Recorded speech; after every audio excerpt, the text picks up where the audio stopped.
যারা ক্ষমতায় থাকেন তারা অনেক কিছু নিজেদের চোখ দিয়ে দেখতে পান না। শব্দটা বলছি ক্ষমতায় থাকেন, আসলে শব্দটা হবে যারা দেশ পরিচালনায় থাকেন। কিন্তু আমাদের রাজনীতিবিদরা যারা দেশ পরিচালনার জন্য আসেন তারা নিজেদেরকে ভাবেন ক্ষমতায় আছেন, ক্ষমতায় থাকেন, ক্ষমতায় থাকবেন। এটা একটা ভুল টার্ম, এটা তারা মনে প্রাণে বিশ্বাস করেন। তো ডক্টর ইউনূসের সরকার তো ক্ষমতায় নেই। ডক্টর ইউনূসের সরকারকে বা ডক্টর ইউনূসকে গণ অভ্যুত্থান ঘটানো ছাত্র জনতা আমন্ত্রণ জানিয়ে দেশ পরিচালনার জন্য দায়িত্বে নিয়ে এসেছেন। তো যাদের কথা বলছিলাম যারা ক্ষমতায় থাকেন তারা নিজেরা অনেক কিছু নিজেদের চোখ দিয়ে দেখতে পান না, তারা গুরুত্বপূর্ণ সব কিছু দেখেন গোয়েন্দাদের চোখ দিয়ে। রাষ্ট্রের যে গোয়েন্দা সংস্থাগুলো আছে সেই গোয়েন্দা সংস্থাগুলোর চোখ দিয়ে তারা দেখেন।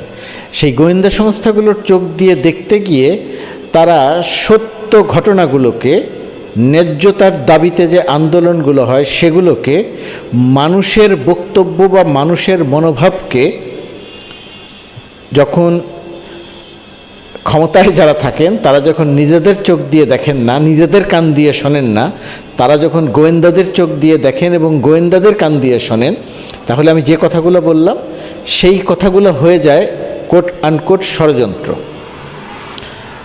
গোয়েন্দারা সবসময়ই ক্ষমতায় যারা থাকেন তাদেরকে বোঝান যে আপনার বিরুদ্ধে ষড়যন্ত্র হচ্ছে। ধরুন পোশাক শিল্প শ্রমিকরা একটি আন্দোলন করছে, তাদের তর্কের জন্য বলছি যে বেতন বাড়াতে হবে। গোয়েন্দারা সেটাকে সরকারের পর্যায়ে এনে বোঝায় যে পোশাক শিল্প শ্রমিকদেরকে বাইরের থেকে বিরোধী দলের কোনো একটা পক্ষ উস্কানি দিয়ে তাদেরকে মাঠে নামিয়েছে, এটা সরকারের বিরুদ্ধে ষড়যন্ত্র। এবং সরকার বাহাদুর ক্ষমতায় যিনি থাকেন তিনি এটা বুঝে নেন যে পোশাক শ্রমিকরা সরকারের বিরুদ্ধে ষড়যন্ত্র করছে, অর্থাৎ তাদেরকে দিয়ে ষড়যন্ত্র করানো হচ্ছে।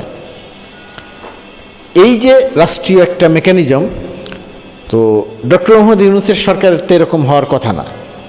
কিন্তু আমার কেন যেন মনে হচ্ছে যে ডক্টর মোহাম্মদ ইউনূসের সরকারও এই যে গোয়েন্দাদের যে নেটওয়ার্ক একটা রাষ্ট্রীয় নেটওয়ার্কে থাকে, সেটার দ্বারা নানাভাবে প্রভাবিত হচ্ছেন, অথবা তাদের কাছে এই তথ্যগুলো আসছে। গোয়েন্দা কারা? ধরেন ডিবি একটি গোয়েন্দা সংস্থা, এনএসআই একটি গোয়েন্দা সংস্থা, এসবি একটি গোয়েন্দা সংস্থা, সিআইডি একটি গোয়েন্দা সংস্থা, ডিজিএফআই একটি গোয়েন্দা সংস্থা। এরা বিভিন্ন রকমভাবে সংবাদ দেয় এবং সেই সংবাদগুলোর অধিকাংশই থাকে সরকারে যারা থাকেন বা দেশ পরিচালনায় যারা থাকেন বা যারা ওই যে ক্ষমতায় থাকেন বলে দাবি করেন তাদেরকে খুশি করার জন্য।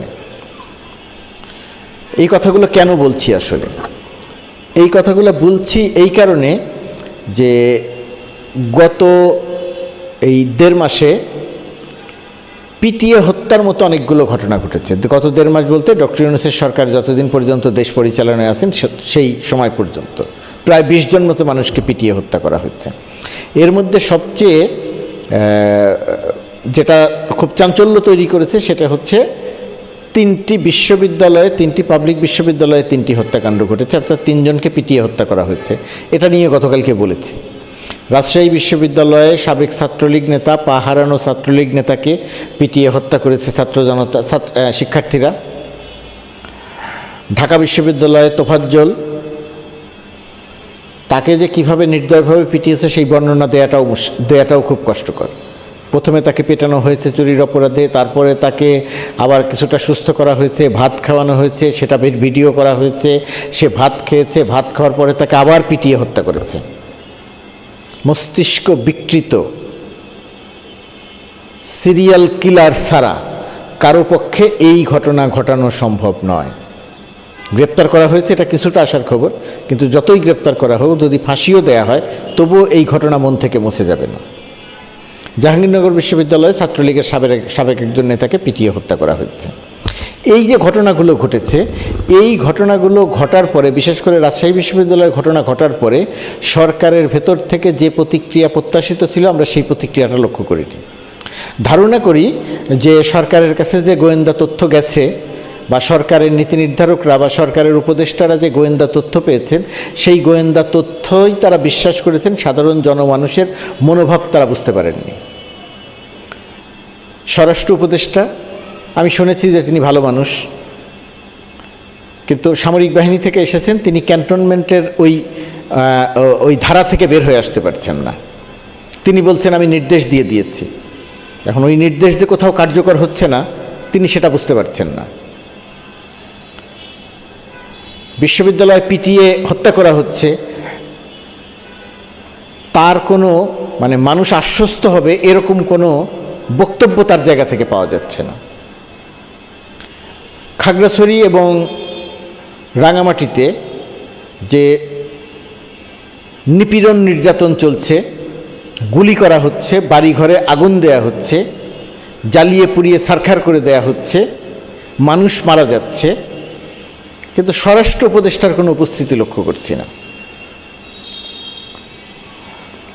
প্রধান উপদেষ্টার কার্যালয় থেকে একটি বিবৃতি দেওয়া হয়েছে, সেখানে দাবি করা হয়েছে যে পরিস্থিতির উন্নয়ন, খাগড়াছড়ি এবং রাঙামাটির পরিস্থিতির উন্নয়নে আমরা কাজ করছি। স্বরাষ্ট্র উপদেষ্টা আগামীকাল এই এলাকা পরিদর্শনে যাবেন। আমার ধারণা যে স্বরাষ্ট্র উপদেষ্টাকে জোর করে পাঠানো হচ্ছে, তার নিজের থেকেই বুদ্ধি এসেছে আমি মনে করছি না। তো এই যে রাঙামাটিতে কি ঘটলো, খাগড়াছড়িতে কি ঘটেছে, কয়েকশো আদিবাসী জঙ্গলে লুকিয়ে থাকলেন। প্রথম অবস্থাতে সংবাদ আসলো যে সেটেলাররা, বাঙালিরা তাদের উপর আক্রমণ করেছে। এটা কি সত্যি? মূল ঘটনাটা কী ছিল? সেখানে স্বরাষ্ট্র উপদেষ্টার ভূমিকাটা কী ছিল? স্বরাষ্ট্র উপদেষ্টা কি উদ্যোগ নিয়েছিলেন? প্রকৃত তথ্য জেনেছেন যে কয়েকশো পরিবার কেন সারা রাত জঙ্গলে লুকিয়ে থাকলো, মানুষ কেন মারা গেল, গুলি কেন চালানো হলো?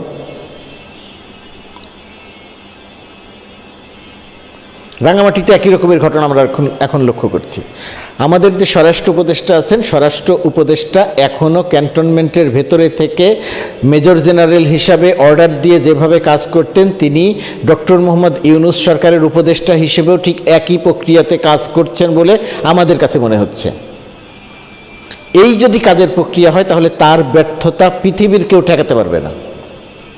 সতর্ক হতে হবে। গোয়েন্দা তথ্য বিশ্বাস করা যাবে না, গোয়েন্দা তথ্য বিশ্বাস করা যাবে না। আবারও বলছি, গোয়েন্দা তথ্য বিশ্বাস করা যাবে না। গোয়েন্দা তথ্য যদি বিশ্বাস করা যেত, তাহলে শেখ হাসিনা সরকারের পতন হতো না। সাধারণ জনমানুষের ভাষা বুঝতে হবে, সাধারণ জনমানুষের ভাষা শুনতে হবে। একটি বিষয় ভুলে গেলে চলবে না, যে শেখ হাসিনার সরকার আর ডক্টর মোহাম্মদ ইউনূসের সরকার এক নয়। তিনজনকে পিটিয়ে হত্যা করার যে প্রতিক্রিয়া, এটা যদি শেখ হাসিনার সরকার হতো, 300 জনকে পিটিয়ে হত্যা করলেও এই প্রতিক্রিয়া হতো না। কারণ শেখ হাসিনার ইমেজই ছিল এমন যে সে মানুষ হত্যা করবে, সে মানুষ হত্যা করতে পারে।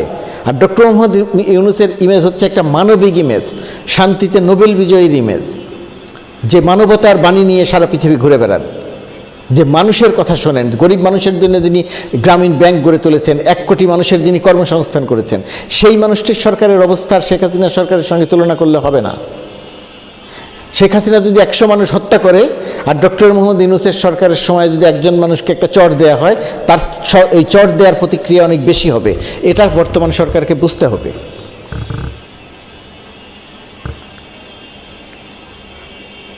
সাধারণ জনমানুষ সরকার সম্পর্কে কি ভাবছে? আবারও বলছি, সাধারণ জনমানুষ সরকার সম্পর্কে কি ভাবছে? বাংলাদেশের আওয়ামী লীগের অল্প কয়েকজন মানুষ ছাড়া বাংলাদেশের সব মানুষ ডক্টর মোহাম্মদ ইউনূসের সরকারের সাফল্য দেখতে চায়, সাকসেস দেখতে চায়, কোনো ব্যর্থতা দেখতে চায় না। তো সেরকম একটি সরকার ক্রমান্বয়েই এই 1.5 মাসের মধ্যে জনবিচ্ছিন্ন হয়ে পড়েছেন এবং ফাংশন করছে না, এরকম কথা প্রচলিত হয়ে যাচ্ছে। এটা খুবই দুঃখজনক। এই কথা প্রচলিত হতে যাওয়া যাবে না, এবং না যাওয়ার জন্যে সরকারের যারা উপদেষ্টা আছেন তাদেরকে সরাসরি জনগণের কথা শুনতে হবে, সরাসরি জনগণের চোখ দিয়ে, সরাসরি তাদের নিজেদের চোখ দিয়ে পরিস্থিতি দেখতে হবে, সরাসরি শুনতে হবে। গোয়েন্দাদের কাছ থেকে শুনে, গোয়েন্দাদের কথা নিশ্চয়ই শুনবেন, কিন্তু সেটাই একমাত্র বিশ্বাস করবেন না। গোয়েন্দাদের সব ভুল দেয় তা নয়, সেটাই একমাত্র সত্য, সেটা বিশ্বাস করবেন না। গোয়েন্দারা বলবে ষড়যন্ত্র হচ্ছে, আপনাকে বিশ্বাস করতে হবে যে ষড়যন্ত্র হচ্ছে না।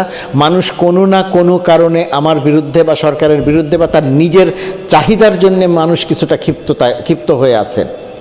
সেই মানুষের ক্ষিপ্ততাটা বুঝতে হবে। এতদিন ধরে পোশাক শ্রমিকরা আন্দোলন করছেন, শুধু বহিরাগত বহিরাগত বহিরাগত এই কোরাস গান গাইলে হবে না। স্বরাষ্ট্র উপদেষ্টাকে, শিল্প উপদেষ্টাকে, বাণিজ্য উপদেষ্টাকে শ্রমিকদের কথা শুনতে হবে। ভুলে গেলে চলবে না যে ছাত্র জনতার যে অভ্যুত্থান, সেই অভ্যুত্থানে এই শ্রমিকরাও একটা অংশ। এই শ্রমিকরা শেখ হাসিনার পক্ষে অবস্থান নেয়নি, এই শ্রমিকরা ছাত্র জনতার পক্ষে অবস্থান নিয়েছিল। সুতরাং তাদের কথা শুনতে হবে। শুধু বহিরাগত বলে পুলিশ দিয়ে সমস্যার সমাধান করলে হবে না, পুলিশ দিয়ে সমাধান করলে হবে না, আর্মি দিয়ে সমাধান করলে হবে না। আর্মি থাকবে, পুলিশ থাকবে, অভিযান চালাবে, সন্ত্রাসী ধরবে, সব ঠিক আছে, কিন্তু মূল কাজটি করতে হবে উপদেষ্টাদের, পরিচালনা করতে হবে উপদেষ্টাদের। পার্বত্য চট্টগ্রাম সমস্যার সামরিক সমাধান নাই, হবে না। 27 বছর যুদ্ধ করে সমাধান পাওয়া যায় নাই। কিছুটা সমাধান এসেছিল চুক্তি করে, চুক্তি বাস্তবায়ন না করার কারণে সেটাও ক্রমান্বয়ে ম্লান হয়ে গেছে। এখন আমরা যে ঘটনা দেখছি, এই ঘটনাটা শেখ হাসিনা সরকারের সময় হলে এত আলোড়ন তৈরি করতো না, আমরাও ওইভাবে কথা বলতাম না। আমরা এখন কথা বলছি কারণ ডক্টর মোহাম্মদ ইউনূসের সরকার জনগণের সরকার, ছাত্র জনতার অভ্যুত্থানের সরকার, জনগণের সরকার। সেই জনগণের সরকার যদি জনগণের কথা না শোনে তাহলে কে শুনবে তার কথা? ডক্টর মোহাম্মদ ইউনূস জনগণের কথা শুনবেন, এটা বাংলাদেশের সব মানুষ বিশ্বাস করে এবং তিনি শুনছেনও, শোনার চেষ্টাও করছেন। কিন্তু তার কিছু উপদেষ্টা আছে, সেই উপদেষ্টারা আকাশ দিয়ে হাঁটছেন, মাটিতে তাদের পা পড়ছে বলে মনে হচ্ছে না, তারা ফাংশন করছেন এটা মনে হচ্ছে না। বিশেষ করে স্বরাষ্ট্র উপদেষ্টাকে জনবান্ধব হতে হবে, জনগণকে বুঝতে হবে, বাংলাদেশ বুঝতে হবে। শুধু ক্যান্টনমেন্ট বুঝলে স্বরাষ্ট্র উপদেষ্টা দায়িত্ব পালন করতে পারবেন না, তিনি ব্যর্থ হবেন। তিনি ব্যর্থ হলে সরকার ব্যর্থ হবে, সরকার ব্যর্থ হওয়া মানে ডক্টর মোহাম্মদ ইউনূসের ব্যর্থ হওয়া, ডক্টর মোহাম্মদ ইউনূসের ব্যর্থ হওয়া মানে বাংলাদেশের 17 কোটি মানুষের ব্যর্থ হওয়া, ডক্টর মোহাম্মদ ইউনূসের ব্যর্থ হওয়া মানে বাংলাদেশের ব্যর্থ হয়ে যাওয়া। এই জায়গাতে কোনো অবস্থাতেই পৌঁছানো যাবে না। আমরা বিশ্বাস করি ডক্টর মোহাম্মদ ইউনূসের যে ব্যক্তিত্ব, তার যে যোগ্যতা, তার যে সক্ষমতা, তার যে দূরদৃষ্টি, মানুষের প্রতি তার যে মানবতা, এই সব কিছু মিলিয়ে এই সরকার অবশ্যই সফল হবে না। ডক্টর মোহাম্মদ ইউনূসের ক্যারিশমা, যোগ্যতা, দক্ষতা এবং মানবতা এবং সাধারণ মানুষের প্রতি দরদ যে কতটা, সেটা বোঝা গেছে আরব আমিরাত যখন বাংলাদেশি শ্রমিকদের 39 জন না 60 জন শ্রমিকদের যখন জেল দিয়েছে, সুনির্দিষ্ট করে ডক্টর মোহাম্মদ ইউনূস আমিরাতের সঙ্গে কথা বলে সেই দণ্ড মওকুফ করিয়েছেন। এটা আমিরাতের ইতিহাসের একটা বিরল ঘটনা, সংযুক্ত আমিরাতের ইতিহাসের। এই কাজ তারা কখনো করে না, কিন্তু ডক্টর মোহাম্মদ ইউনূসের প্রতি শ্রদ্ধা দেখিয়ে তারা এই কাজটি করেছেন। শেখ হাসিনা বছরে কয়েক বছর পর পর আরব আমিরাতে যেতেন, সংযুক্ত আরব আমিরাতে যেতেন, গিয়ে বলতেন আরব আমিরাতে বাংলাদেশি শ্রমিক পাঠানোর দ্বার উন্মুক্ত হচ্ছে, কিন্তু হয় কিন্তু না। কেন যেতেন? তিনি যেতেন, তার মেয়ের জামাই ধরা পড়েছিল আরব আমিরাতে, সেখানে তাদের টাকা পয়সা আছে, এই কেন্দ্রিক সংবাদ বা মেয়েকে বাঁচানো, ছেলের মেয়ের হাজব্যান্ডকে বাঁচানো যখন একসঙ্গে ছিল, এখন তো একসঙ্গে নাই, এই কেন্দ্রিক কাজে তিনি রাষ্ট্রীয় সফরে যেতেন। আর ডক্টর মোহাম্মদ ইউনূস কী করছেন? ওই যে একেবারে সাধারণ শ্রমিকদের জন্য ফোন করে আমিরাত থেকে তাদেরকে ছাড়িয়ে আনছেন। সুতরাং ডক্টর মোহাম্মদ ইউনূসের সরকারের প্রধানতম দায়িত্ব জনমানুষের কথা শোনা, প্রকৃত তথ্য জানা, শুধু গোয়েন্দা তথ্য নয়। যেগুলো জানতে পারছেন না সেগুলো তাদের ব্যর্থতা, সরকারের ব্যর্থতাতে ব্যর্থতা হিসেবেই স্বীকার করতে হবে। ব্যর্থতাকে ষড়যন্ত্র ট্যাগ দিয়ে গোয়েন্দা তথ্যের ভিত্তিতে ব্যর্থতাকে ষড়যন্ত্রের ট্যাগ দিয়ে কথা বলা যাবে না। সেই কথা যদি বলা হয় তাহলে নিজেদের বিপদ নিজেরা ডেকে আনা হবে। বিশ্বাস করতে চাই ডক্টর মোহাম্মদ ইউনূস সরকার, ডক্টর মোহাম্মদ ইউনূসের জন্য নয়, ডক্টর মোহাম্মদ ইউনূসের পৃথিবীতে আর কিছু পাওয়ার নেই, তিনি সবই পেয়েছেন, এখন বাংলাদেশকে তার দেয়ার। ডক্টর মোহাম্মদ ইউনূস নিশ্চয়ই বাংলাদেশকে সেটা দেবেন, বাংলাদেশকে তিনি নিশ্চয়ই সেখান থেকে বঞ্চিত করবেন না। গোয়েন্দাদের সব কথা শুনবেন না, সাধারণ জনমানুষের কথা শোনেন, সরাসরি শোনেন, যাদেরকে বিশ্বাস করতে পারেন তাদের মাধ্যমে শোনেন, নিজের চোখ দিয়ে দেখেন, গোয়েন্দা চোখ দিয়ে দেখবেন না।